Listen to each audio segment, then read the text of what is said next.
All right, super proud to present this. It's been a lot of work in the making. We started, actually, if I go back a year ago at GIE,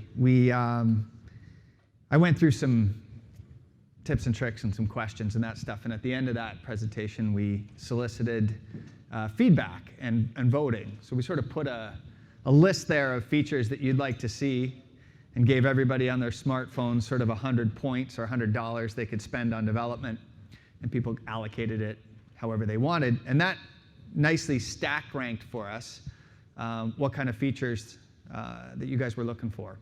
And two of the things that jumped out really early were a CRM app, which will go live the week after next, and scheduling improvements. So both those took the biggest, took a lot of it. And fleet management was another one that was up there. The other change that happened is as we got into the scheduling, it sort of really expanded into, well, we should make this area of LMN time easier. And well, actually, it looks way different than LMN estimating. And well, if we're going to make all these improvements to make this easier, we really should make the foreman's view easier. And so it turned into a much bigger project than we had originally scoped out, but it also turned out much better. And so today, I'll take you through some of the key features that we built and why we built them and what it's going to do for you. So as Mark introduced earlier, there'll be a brand new look to LMN time. So today, LMN estimating has a look, and LMN time has like a different look, and it's got the black bar on the bottom. It looks very different. Going forward, LMN estimating and LMN time are going to look very similar, and that's going to help with training and onboarding and getting your head around what it does. We're going to have all the buttons in the same places, and as Mark mentioned earlier, we brought in a UI, UX, and that stands for user interface or user experience. And it's actually the user experience that's more important. A designer to come in and say, this is how your users are using the software. So you got all kinds of great analytics now from Google on how people flow through your software and where they get stuck and how long they get stuck there for. So a designer like that was able to come through and really help us tighten up where our buttons are and how things go and how we can reduce the amount of clicks to get important things done. So one of the big features is that because we've now made LMN time and LMN estimating one and the same sort of user interface, we're able to get it down to one login. So no more logging in into one and then into the other. We also made it a lot easier to learn. Now, with consistent screens and consistent button placement and consistent colors, it's going to be easier for new people to get on board. It's also going to be easier for those of you that are experienced to maybe start using more of the features and functions of the software as it's a little more approachable. It's also simpler. Wherever we could, we've reduced the number of clicks or made things faster, or in many cases, reduced the number of screens. So there was a live job tracking and a live crew tracking and a live map tracking and a route track. All that's been condensed down to one job mapping screen and one crew mapping screen. And you can see all the same information, but you're going to do it all from one screen instead of 6. Makes that a little easier. And then over the years, and thank you for this, we've had literally over 1,000 user suggestions. So for those of you who say, hey, they never get around to my thing, it's in the list, I promise. There's just 1,000 of them. But we do a lot of events live, right? We do a lot of workshops. We do a lot of academy training at the office.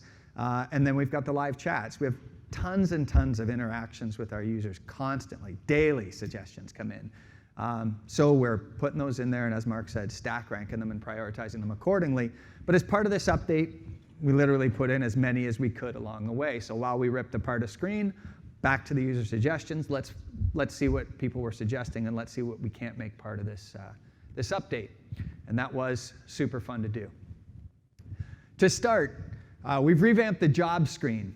Job screen has a simpler setup and a little more information on the screen that'll help people set up jobs better. So again, very similar, like it's a very different user interface, but it's very similar to what you're used to. In half an hour, you're going to get used to it. Menus are on the left-hand side, just like LMN estimating. And then in the job screen, if you can remember off the top of your head, down the left-hand side of a jobs would be where you set up your tasks and your services and your materials. And that's still all here on this left-hand side. So this is the main menu. And this is your job screen menu with all that. And then the right-hand side of the screen is your details. So it's different, looks really different, but it's actually very similar to what you're currently used to. We've added some badges here beside all the menus that'll give you counts of tasks set up and services set up and materials and whether invoicing is activated. And that's so when somebody just opens a job, they can see that, oh, good, we have set up the right things or not, without clicking through 6 or 7 tabs to find out if whoever set the job up set up the billing correctly. A lot more visible there. And again, Mark alluded to it earlier, what we're really trying to prevent there is billing mistakes or missed billing, most importantly, by having a job just not set up correctly for invoicing. This should help reduce that. We've also improved the job scoreboard. So what you can see there on the screen is actually the job scoreboard. It compares estimated versus actual hours, which you're probably used to. But down below, it starts breaking down the tasks by estimated versus actual hours, shows them each in a progress bar, and then starts color coding the progress bars. So you'll see green will be things are good. Yellow means getting close. We're within 80% of the estimated hours. And red means we're going over budget. So there'll be this view on the job screen. There's also this view of all your jobs or all your jobs in a group, so you can see that as well.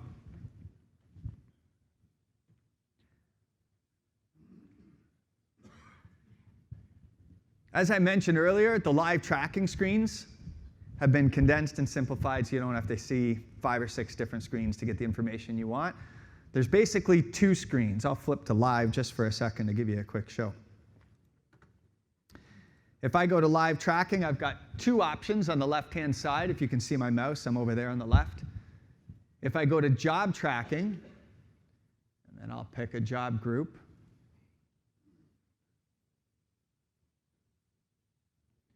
Just like you're used to now, it'll pull all the jobs in that group. Green means we've hit this job or it's currently in progress. Your color coding is happening just like it always used to. You can customize your intervals. So in the summer, you may want alerts when you haven't hit a job in a week. Whereas in snow and ice, if you do that, you may want alerts if you haven't hit a job in the last 12 hours or 6 hours or whatever. So you can customize those intervals at any time of year so that your push pin's set up correctly. And then if I tap a push pin, that's going to bring up information about the last 5 visits. And I can click through that. Pictures would show up if I had pictures, etc. Or I can go job history, and that's like a table view. So if I want to be able to sort things by last update, and again, or sort by job name, or sort by task name, sort by last check-in, sort by last checkout, we can do that with sorting, make it easier to find most recent, most historical stuff. And again, you can tap on any of these, and it'll bring up a history of that as well. Same thing with the crew tracking. We've got a crew tracking screen. It will also bring up where your crews are at, whether they're actually at the job they punched in at, whether they punched in at a job that they're not actually at, or whether they couldn't get their GPS. So we can see this right from here. If you've got a crew in gray, you can see right on this screen that you can't see their GPS or their GPS isn't transmitting. And maybe it's worth a phone call to the foreman saying, hey, make sure your GPS is on or the permission's on. If I get a red one like this, I can tap it, and it shows me the job they clocked in on and where I actually clocked in. So here I've got that job set up in Toronto, but I clocked in here in Louisville, and it's telling me, yeah, the crew wasn't where they said they were. All that you've had already, but it's all now down to 2 screens. There's a job screen and there's a crew screen. Makes it a heck of a lot easier to find the information that you're looking for.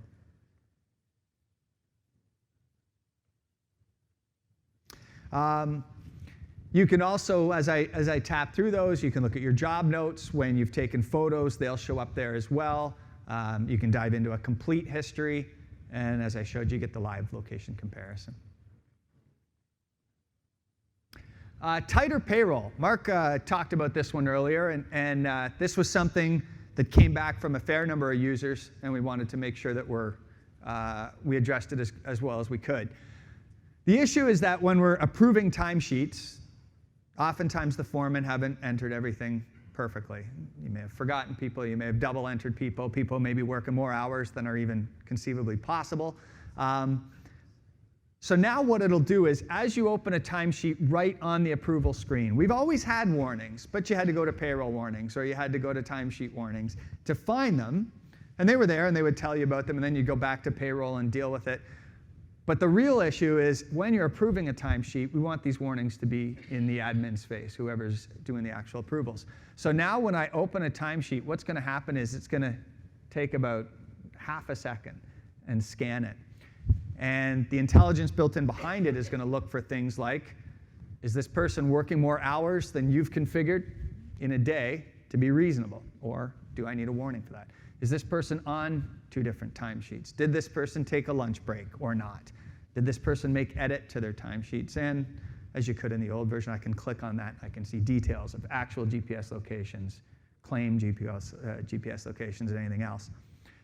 It also includes a job and task summary. That's brand new. That was never there before. So what we did get is quite a bit of feedback on, well, if there are issues with the timesheet, I want to be able to see the crew notes that the crew entered for those jobs, because maybe there's some clue in there as to why you're looking at the issue. And so now for each and every job that you're on, you can see the job names and how many hours were spent at each job. You can also see a little icon that you just need to tap, and it'll open the crew notes from that job on that day so that you can review those and maybe solve timesheet issues without leaving this screen and going anywhere else. So your admins will be able to do a lot more from this screen without bouncing around the application. And that means less mistakes. It means less missed billing, and it certainly means less time. We can go through payroll or go through daily approvals a lot faster than we used to be able to. This is the one that came up big last year at GIE, and it's always come up big, so I'll take a minute to talk about it. But faster scheduling, it's one of the things that our CSMs, our client success managers back in the office, were really happy to see, because they heard about this one a lot.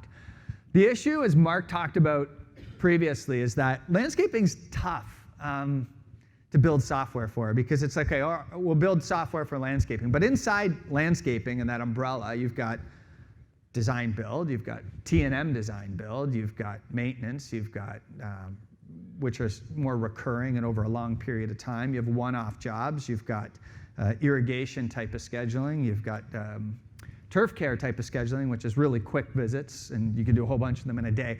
So there's all these different types of businesses that all call themselves landscaping or green industry businesses, and they're all looking for one software that sort of does everything. It's a real challenge, and I don't think there's any greater area that brings that challenge to light than scheduling. In the past, in current LMN, you'd have to make your job, you'd have that job that have services, so you do mowing, and maybe you do turf care and spring cleanups and that stuff. And just to schedule that, all those things are done at a very different pattern, right? So mowing, you may go once a week for 30 weeks, or some deviation of that pattern. Spring cleanup, we're going to go once at the beginning of the year. We don't even know exactly when that's going to be when we're trying to schedule it, because we don't know what the weather's going to be like. And fall cleanups like that, but even worse, we're going to have to go a couple times, maybe, we don't know. And we certainly don't know when that's going to happen. And so what happened was that in the current version, you would create your job, and then for each one of those tasks or services, you would schedule it out 5 different times, because they had 5 different patterns, 5 different very specific patterns. And we have templates to allow you to do those 5 patterns individually, but it was still 5 times whatever it is you were trying to schedule, or 10 times whatever you were trying to schedule, depending on the number of services. So we built a new thing called schedule templates. And what a schedule template allows me to do is create a template of services. So this might be our traditional grounds maintenance contract. And when we start adding jobs to this, not all jobs have to have exactly this list. You'll be able to pick and choose from this list. But what we're going to say is, this is our default, or this is our baseline grounds maintenance contract, or grounds maintenance scheduling template.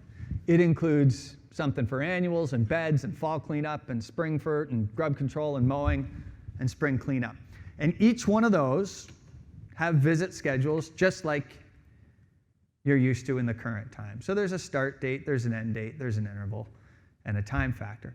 But now we've bundled them all together so that when I go to schedule a job, I can do it all at once in less than 1/5 the time. So I'll give you a quick show of what that looks like.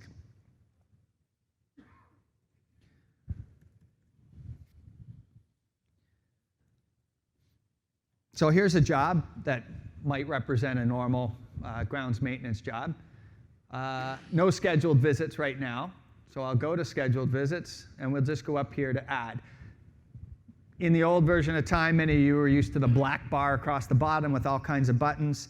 The only real thing you're going to have to get used to with this update is that we got rid of the black bar. Most of it's up in the top right with a button there. Once you get your head around that, everything else will be very, very similar. Same names, same processes, same features. So we'll go recurring job, and I'm going to select that grounds maintenance commercial template. What it's going to do then is go out and find all those services that are in that template and match them to the services that are on the job. So like I said before, you don't need to have every service approved by that client. It's showing me here, I found 4 services already set up on the job. These 2 down here, these are services that are part of your template, but haven't been set up on the job. And either that means one of 2 things. The client doesn't get those services, and that's fine. I'm just going to continue through this process. Or maybe you forgot to set them up, or your admin forgot to set them up at the time. So simply by clicking this, not only can I schedule this service, I can actually schedule it and set it up on the job. So it's going to solve 2 processes at once. To get the estimated hours for scheduling, we're simply going to match these to the tasks. Sorry about the bump in there. We'll match those to the tasks we want to consider. You click Next, and then it's going to use that template to create those services on my schedule, what type they are, weekly, waitlist, manual, the date ranges, how many visits. It's pulling that all from the template. Now I can edit it. So again, if I had services that the user didn't want, or the customer didn't want, I could turn them on or off on the last screen. Once I'm here, now I can start assigning to crew or not. I can leave it. If it's mowing or something that's done weekly, we can set the weekdays. If I want to edit it completely, I can just click the edit button. I can change anything. I can change the day it's on the wait list, the day it starts, whatever. It's going to calculate all those durations for me because it knows the number of people in the crew and it knows how long the estimated hours are. And once I click Finish, it says, are you sure? You click Yes. Now it's given me a message that says, 1 or more of the services that you've chosen to schedule weren't attached or weren't set up for this job. Do you want me to go ahead and set those up too? So I can hit Yes. And that's that thing where if I did forget to add a service or whoever set up the job didn't add any services, no problem, it'll do this for you while you're scheduling it. I'll just have to go in and customize the pricing. And that's it. So I've now scheduled this entire year. I've got 33 visits of mowing, 10 more there visits of mowing on this calendar, 2 cleanups, and if I go to the wait list, I've got my fall cleanup visits, my first spring visit, everything in my calendar, all the services are done, and we'll do it when you're not talking about it, you'll do it in 10 seconds, and that process would have taken me between 1 and 5 minutes in the old way, going through one service at a time. And when you take that times 500 jobs, there's a huge time savings there. Any questions on that before I move on? I got lots of other stuff to show, but that's one of the big things, so I wanted to talk about that for a second. One other thing, sorry, and I'll take your questions in one sec. One other thing is we're nixing what we used to call visit types. So we have visit types and we have services, and most people's lists are very much the same. We got rid of visit types so that when crews click the services on their timesheets, that will automatically mark your calendar off, and we're going to save a step, and I'll talk more about that on the Time app. Yes? So like on a mulching job that's 100 hours, the old way wouldn't automatically set that up for 3 days.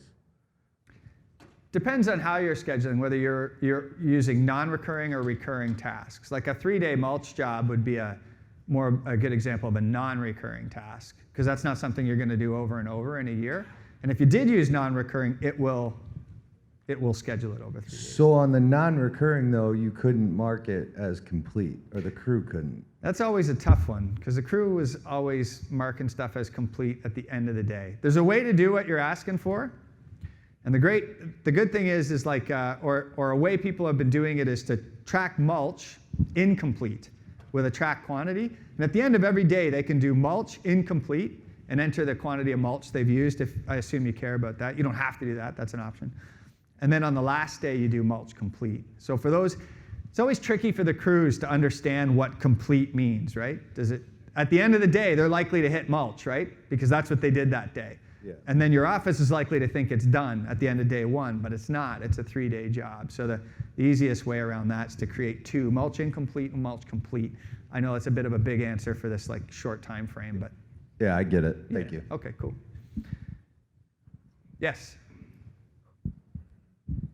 Is there still going to be the unscheduled routes? Yes. Okay. Yep. Absolutely. So under the new scheduling, when you schedule them, you're going to put them in a wait list, which would be similar to putting them in an unscheduled route, correct? It could be. So waitlist is an example. A waitlist is a better example of something that I know is going to happen around a certain date or in a certain date range. I just don't know exactly when. So spring cleanup or fertilization, good example of that. An unscheduled route is more useful for snow when I have no idea when it's going to happen, but I know it's going to happen. And so that would allow me to really easily take a bunch of jobs and plop them on a... Yeah, so what we do is we use the unscheduled route quite a bit. So we'll set up like for our spring cleanup, and we'll have like a spring cleanup residential, spring cleanup apartments, and like we've broken that down into several different unscheduled routes. And so when we start those, or when we schedule the client, we'll assign them to an unscheduled route.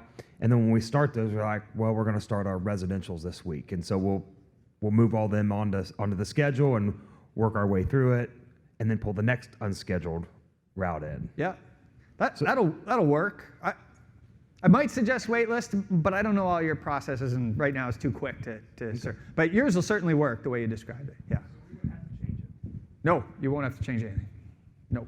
You'll have to change your visit types to services, and that's it. And it'll automatically update everything. So once you do that one time, this was our visit type, this is now our service, you're done. It'll go update everything historically, et cetera. I know I won't be able to get all the questions for every section, but I'll grab a couple, and then if you got any more questions for me, for sure you can grab me after.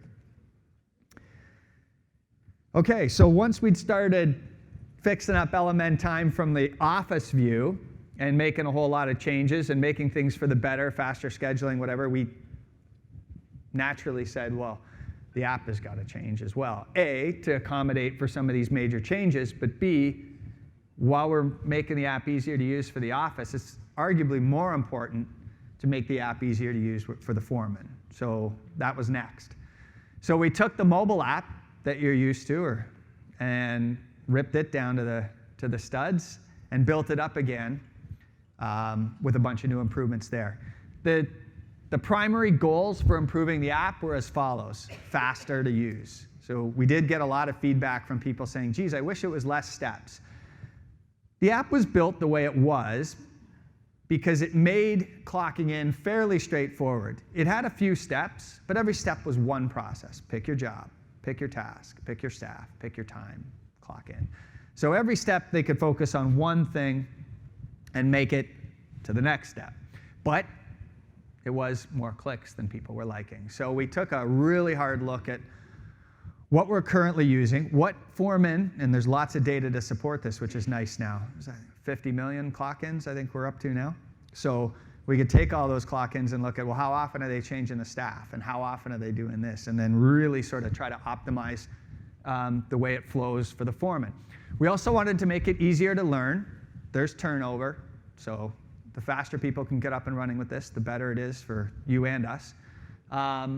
Make it a little more engaging, so we wanted to bring to light more of the gamification or job scores. I think it's really important in this day and age, not only as business owner, but as an employee, to be part of something bigger than just a paycheck, right? To understand what we're doing, and to understand I'm doing a good job or I'm not doing such a good job. Both things are really important, so we wanted to bring that to light. And then ultimately, we're all about eliminating waste and eliminating delays. And so the other thing was being better prepared. And that was more the schedule look ahead. So I'll show you all that here in a second. So we'll start with the easiest one, which is make it easier to learn. Again, the user experience designer came in and said with the current app, okay, it's clean, but it's not always obvious what I should do next. And some of the terminology that often gets used could be better. So what you're seeing on the right-hand side is the new version of the app. The guiding mantra by the user experience designer was just tell them to follow the big green button and they won't get it wrong. And more or less, or 95 times out of 100, that's all the foreman will have to do. On the bottom right, there's going to be a big green button. That's going to walk them through starting a timesheet. It's going to walk them through going to the next step. It's going to walk them from switching one job to the other job. Anything that happens commonly or anything that is likely to be the next step is going to be highlighted in that bright green. So if you did have to throw somebody out the door one morning on their first day at work, you could literally hand them a phone and say, look, just keep clicking that big green button. Pick the right jobs, pick your right crew, everything else will work for you. And it's almost that simple.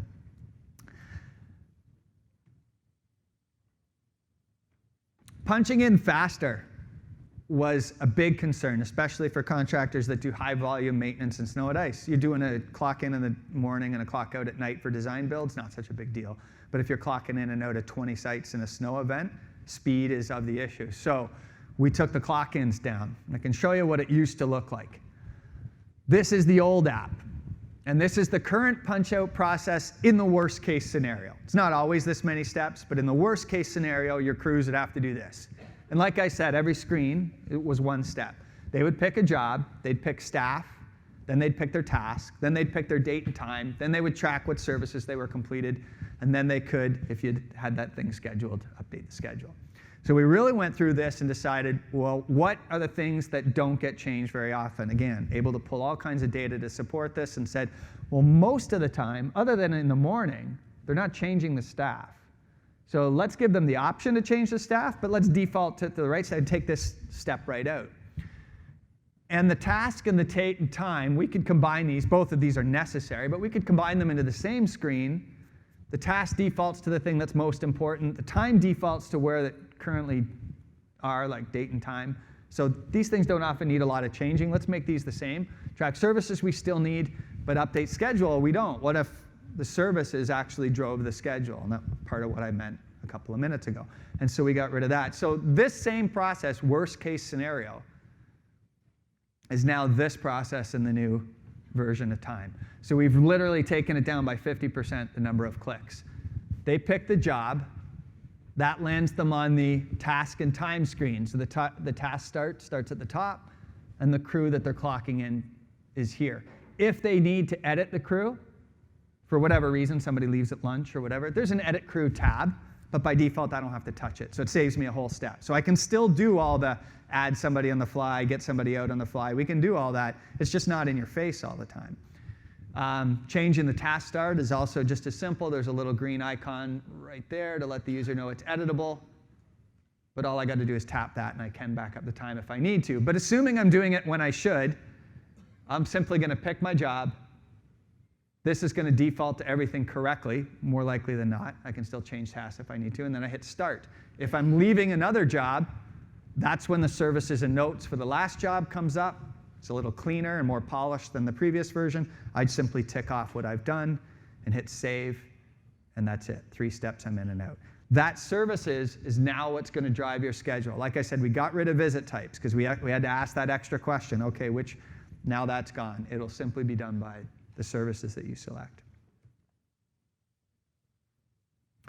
So we've eliminated up to 3 steps. The staff are asked once at the beginning of the timesheet, and then optionally, we've merged the task and time, and the services now drive the schedule. So that makes things a lot faster for your crews in the field, and by extension, a lot easier to learn for new foremen.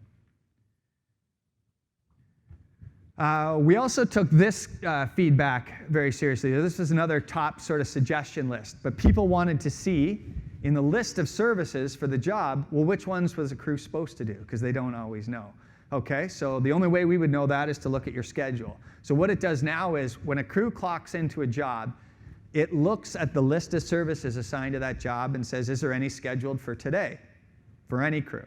If so, it's going to show an icon beside that schedule item. So for here, you can see across from mode done, there's a little calendar checklist thing. That lets the crew know that this is scheduled for today. That icon will change color if another crew did it. So if another crew's already gone and done that, it'll show up as green, indicating that no, it's already done. But now as a foreman, when I clock into a job, I can see the services that were scheduled for today. That's going to prompt me to select the right services more often. And again, I can see if it's been done. So especially in snow and ice when you're doing repeat work, if you're scheduling it, you can see stuff that's already been done by other crews. Yeah. So if you got, like, say you had your mowing that was on schedule, and say your fall FERT, and that's two separate crews, each one of them would have the little icon on it. Each one would have an icon. Yep, for sure. Take it off. If you don't want certain crews to see the other services, you set it up so they only see what you want them to do. It would not in this version. We've been asked for that. That would require a lot more admin indicating what crews can see what services or reducing, right? So there's a lot more, and then you get into the problem of if it's not done correctly, you're going to have people miss things. Hear ya, but we haven't found a great way to ensure that's going to happen 100% of the time, all the time.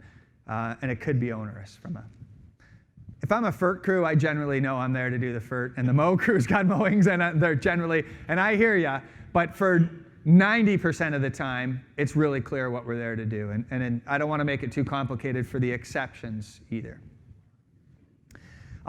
Completing jobs on time, huge deal, really big priority. So we wanted to make sure that now crews can get better, more in-your-face feedback on how they're doing on every job. So in the old version, they were able to click task info, and you could see the estimated versus actual hours. Now what they're going to get is a badge every time they look at it. So there'll be a bright icon here. That icon will either be this blue trophy that looks at the job and says, you're doing good, we're on track here. Or it'll show a yellow or an orangey warning icon, and it'll say, hey, we've got a bit of a problem here, we're over budget on this task. And the idea is that the foremen are always in the know of exactly how they're doing. We want our foremen to know when they're doing a good job. We want our foremen to know when they're getting close to not doing a good job so that we can preventative strike that. We definitely want them to adjust their work patterns accordingly.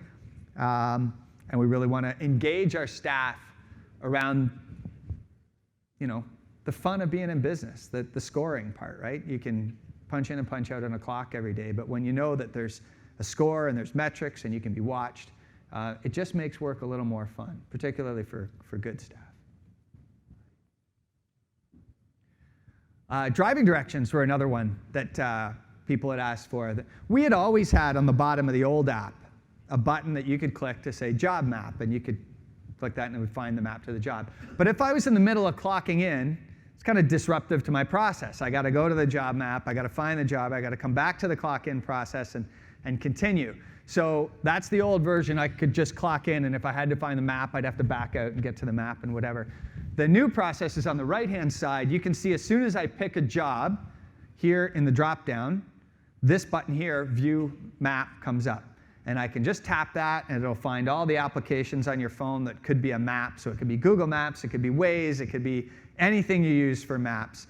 And it'll open the map view to that job site. So the crew can now, if they are being dispatched to a site that they're not familiar with, they can find the map, get driving directions without even disrupting the clock-in process at all, other than obviously viewing the map. Yep. Like if it's recurring maintenance visits, is it tracked based on today's visit or the total hours? So both, but the primary badge is on total hours. So today's visit is shown on every single visit. So the question was on maintenance, is that tracking the total or the today's visit? And the answer is both. Both numbers are on that screen, but the badge is for, are we on track for the season so far? Okay. So.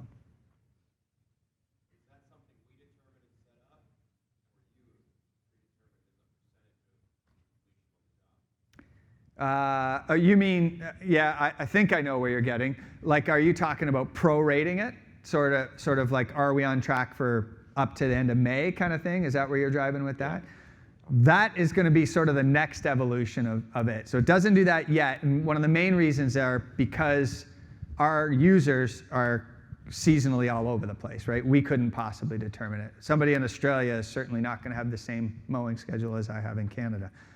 So it's impossible for us to do it. But yes, down the road to be able for you to define the curve when things are at the end of the month, 10%, 20%, 40%, whatever, that's certainly on the future roadmap there. It'll be service dependent. it'll be a fair bit of setup, but once you set it up, mostly the services will just run like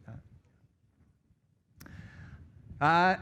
And again, one of the really exciting features, or one of the big demand pulls from our users was, man, it would be great if the crews could look ahead and see their schedule for tomorrow. And so we did that, and then we threw everything else we could at it as well. So your crew will now be able to look ahead to tomorrow's schedule, the next day's schedule, then they can look as far as they need to see what's scheduled for them. It'll show all the jobs that have been scheduled for their crew that day. And if I look at the job, it'll also display task notes. Those are the static notes that sort of hang around with the job task all the time. It'll also show the daily instructions. So on the schedule, you can edit any visit and put in instructions specific for that one visit or that one day. So both those will show on this. If I tap the other tab here, this is the Notes tab. If I tap the Files tab, I'll also be able to see all the job files. So that could be pictures, but more importantly, it could be material lists. And that way the crew could load their truck properly the day before. So for install jobs, I could have designs and material lists and anything that I think, POs, anything I think an install crew might need to know 1, 2, 3 days ahead of time so that they could prepare for the next day properly.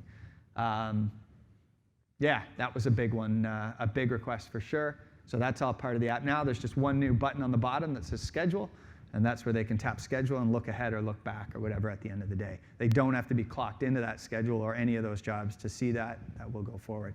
2 quick questions here. I see at the back, there was one right here, and then I'll get you as well. I know you have a separate app for the 4 at 4. Is it possible to get the 4 at 4 to be included in the plan ahead? That is coming, by the way. That is on the roadmap for sure, to embed the 4 at 4 right in basically every job so that you can look back at the history of that job's 4 o'clock 4s to see what's happening. That is on the roadmap. Not in this release, but is on the roadmap for sure. At the back there, wait. Can you attach a video? You can. It's got to be less than 5 meg though, because it really hurts the crew's phones. But you can attach a video, or even a link to a video. Yeah. Like, will those be ordered on the schedule the same as when you optimize it? Yes, sir. Yeah, they'll be ordered for sure. Yep. Just basic reminders. So another suggestion was, man, it'd be nice if we just had a notification for all my foremen to clock in by 7 o'clock in the morning or 9 o'clock in the morning, or submit your timesheet by 6. So now on the setup menu or the account menu there, and because it's a notification that comes up on phone, you have to give the user the opportunity to turn those on or off, but your foreman will have no excuse now not to remember. They just simply go to the account tab and they can turn on notifications for start timesheet, submit timesheet, and whether or not you want those notifications to still appear on weekends.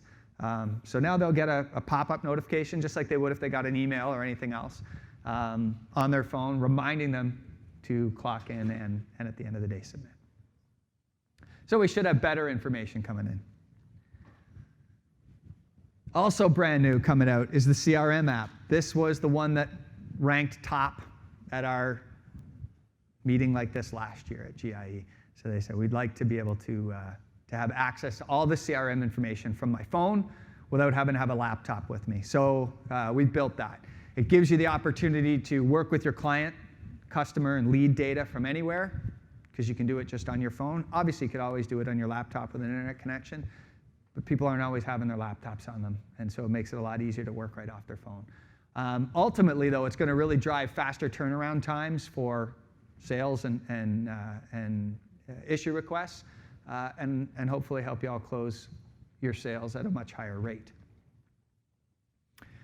When you log into the CRM app, and obviously you'd have to have permission to this, right? So people ask, well, can my foreman have this? That's up to you. If you want to add your foreman to have permission to CRM, then yes, they could. If they don't have permission to CRM, they won't have a login that gets in. So you still control who has access.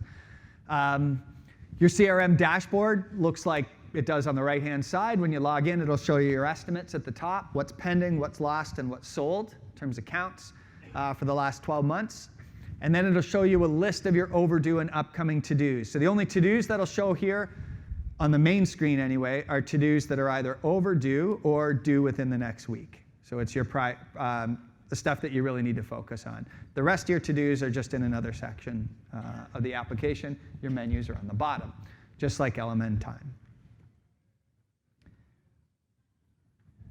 For viewing and manipulating clients, if I click the Contacts tab, all your LMN clients and leads and subs and everybody you've put in the CRM will show up there alphabetically. I can filter it by all, or I can filter it by my. So if you've assigned a certain group of clients to yourself or to a salesperson, they don't have to look at everybody's, they can just see theirs. They can also filter by type of clients. You can do searches, and the searches will look across addresses and names and all that stuff that you might expect. One step over here, if I open a client, I'll see their address. I can make changes. You can do all the stuff you'd expect. But I would also see all the contacts at that client. And each contact shows up with an icon beside them for email, SMS or message, and phone. So all you need to do is tap one of those. And as long as the client has an email address or a phone number in there, you can do any of those actions right from there.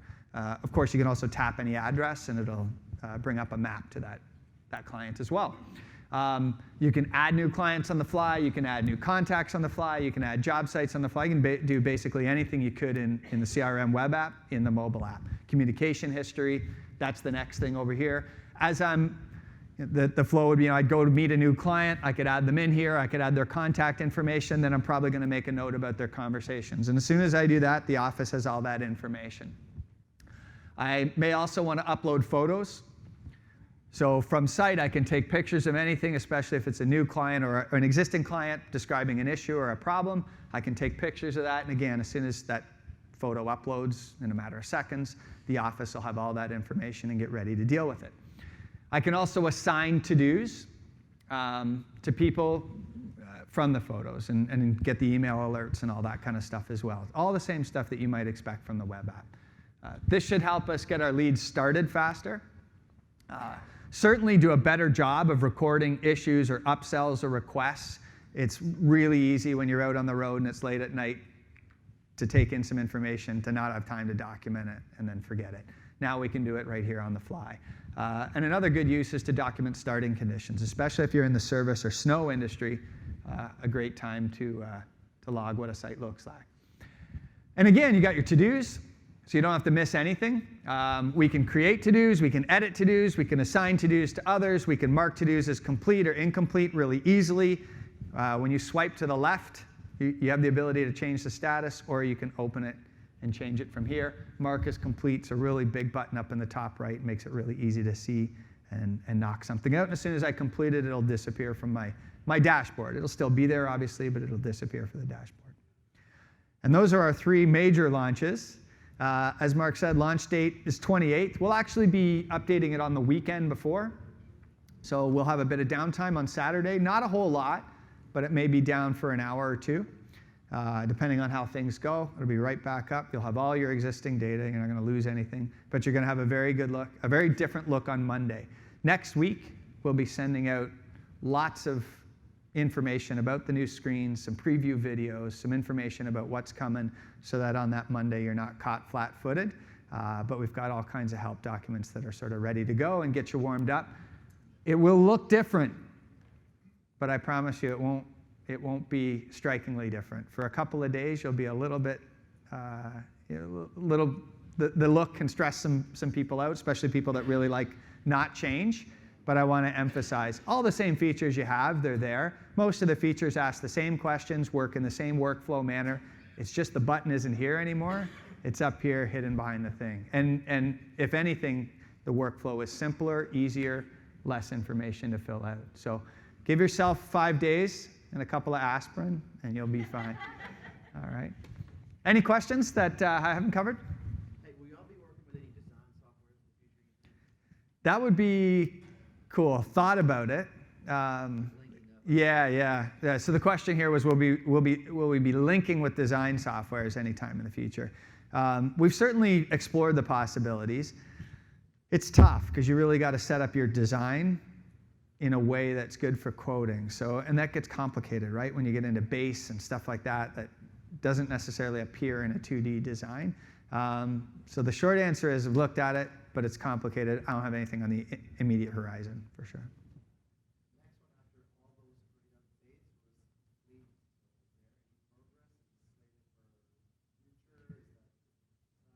Yeah, we are, I'm going to put it the best way I can. we are knee-deep in analysis. So there's a couple of ways to go is the short answer on that one, but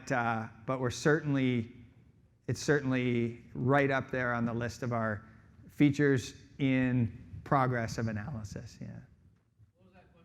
Oh, sorry, I should repeat the questions. The question was, last year, fleet was our number one, yeah? So are we doing anything about fleet?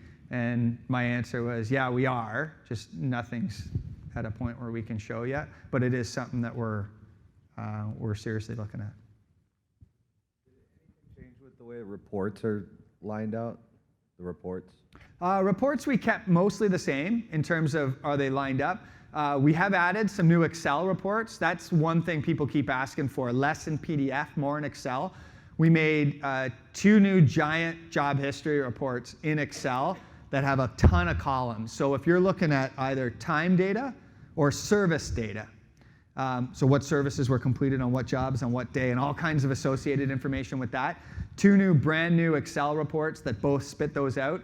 They're super handy because they come into Excel and because they have a lot of columns, you're going to be able to filter and sort by all kinds of things that you couldn't before. The reports are generally organized the same. They are numbered because a lot of people would forget. Yeah, I'm sure. Even I forget now which one it is I'm thinking. So there's numbers now to make that easier. But yeah, you're going to see that. And you're going to see more and more as we release more and more reports, us leaning towards Excel rather than PDF. It doesn't look as nice, and there's certain limitations to it. But on the plus side, once it's in Excel, you can do whatever you want with it, which includes importing and exporting and sorting and filtering and all that stuff. Cool. Did the fleet question have to do with how you're tracking equipment time? Like how long are you tracking? Yeah, that is part of it. So and why that's a bigger question than when I said knee-deep in analysis, because sure, also bringing in, say, GPS data to automatically track equipment usage on sites rather than relying on the crews entering it, which has always been a problem for us. The accuracy of that, it's never been a very complete equipment list. Yeah, that'll work for sure. Yeah, for those who are dead set on tracking what equipment where every day, you do it as a service. We found it was one of the things that was less reliable than time. If you forget somebody on a timesheet, you're going to hear about it. You forget to mark a mini-X, it sort of disappears into no man's land. But if we could pull GPS data to say, yeah, that mini-X was there for that long, then it's a new game, right? So, yeah. Administratively, what do you see the timeline like? What's the new update is? Like, can you give a little more detail about a timeline for what the back office is going to have to do? And then, as far as retraining for the LMN time users? Yeah, really good question. So retraining videos will come out. I don't think you're going to have a lot of issues retraining your foreman. I'd say that without knowing your foreman, but generally it's the same steps. Pick the job, next task. They're just going to see the time and the task on the same screen. So 10, 15 minutes of foreman training, okay, you're going to be pretty good. Back office staff, so admin, not a lot of rework or rejigging. Schedule templates, you don't have those now. So you'll create those. You could build a schedule template in 10 minutes or less for a mowing that you're going to use over and over and over again for the rest of the year. So you might throw up half a day at creating your new schedule templates. At this time of year, it's probably not imperative that you have them all going tomorrow anyway. So I think you got a lot of flexibility there. That's really the only big thing that they're going to have to worry about. The other thing will be merging your visit types and services, which is something you're probably going to want to do sooner than later. But again, in an hour, we will not only will you have your visit types will convert to services for you. This is all part of the update. Really, what we're going to ask your admins to do is merge stuff. So you may have had a visit type called mowing or cut complete, and you got a service called mowing, but it's not the same spelling. So what we've done is we've merged them. Now you're going to have 2. So all you're going to do, we've automatically imported them for you. So you're going to have 2. Your staff should just review that list and say, that one and that one are the same, so I'm going to merge them. That's like 15 minutes. Other than that, no, your schedules are still going to work. You're not going to have to reschedule anything. Your timesheets are going to work. Your tracking your crews are going to work. Your approvals, like we we know what it's like to undo somebody and on Monday morning pull the rug out from and say, hey, you got a new system. So really everywhere we could, we tried to keep the change to the workflow as minimal as possible. Like if it wasn't better, we wouldn't change it.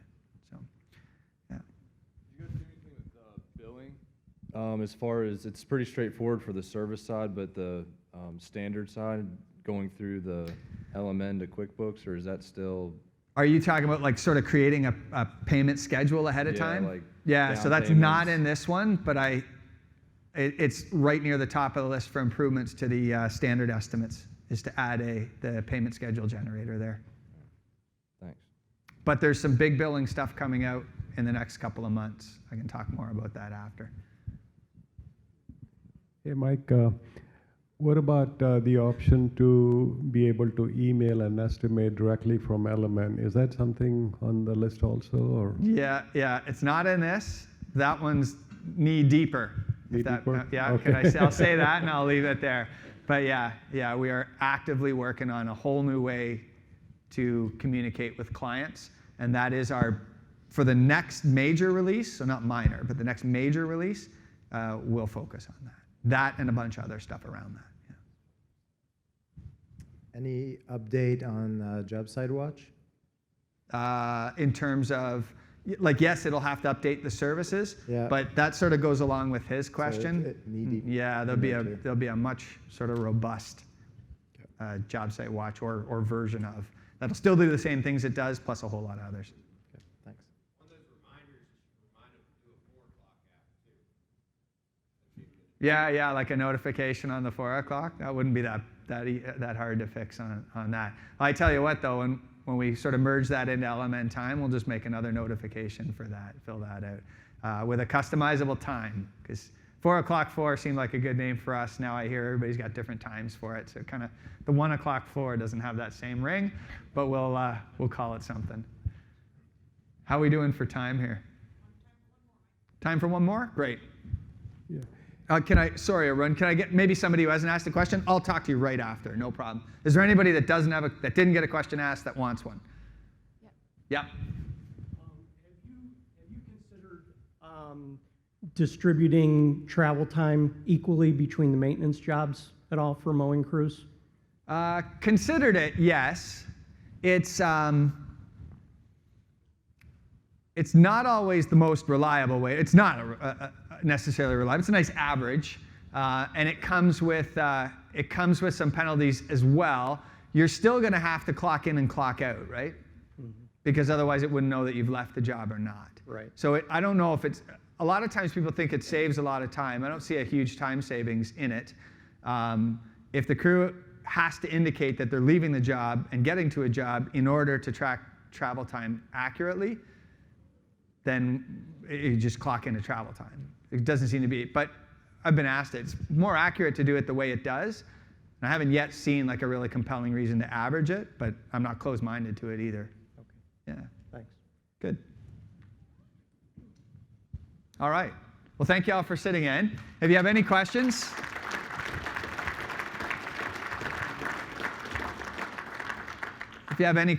or any feedback or whatever, you can drop by our booth. I believe we have a video suggestion set up for this year. So if you do have a suggestion that is not in here that you really want to get in, come by the booth. We'll take a quick video. Yeah, we'll get that recorded as well. Thank you all for taking the time to come out to this too. We really appreciate it.